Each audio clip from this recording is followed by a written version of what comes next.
we're Phatisa. We've got a sector-focused fund. We're food and agri-focused.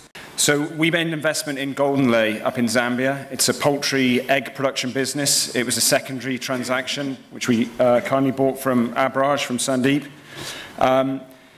It was a $24 million investment, and really it was a buy and build strategy.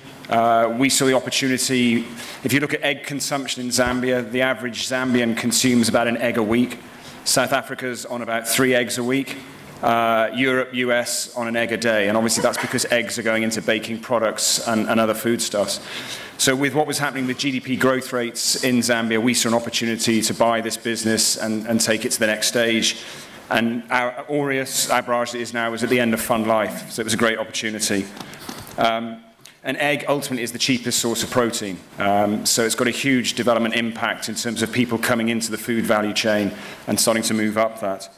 We've expanded the business. When we acquired the business, we were doing 250,000 eggs a day.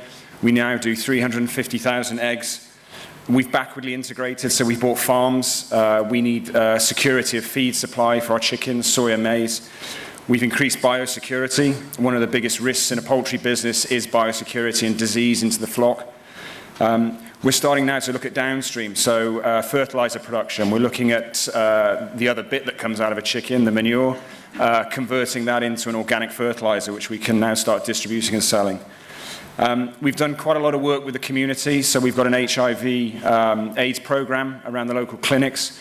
We've got a feeding program around the schools up in Zambia in the Copperbelt. And we also support sort of downstream business. So 80% of our eggs are actually sold in what we call tabletops, so the informal sector. Typically it's women that own these little tabletops, and they will sell eggs, sugar, salt, flour. And so we've got a technical assistance facility that we raised alongside the fund of 10 million euros. And we're doing quite a bit of work with that technical assistance around developing their businesses downstream. Ultimately, it helps us, but also doing a lot of work with outgrowers as well, further upstream, so for soya production. And we've created 300 small-scale soya farmers to supply us with soya inputs.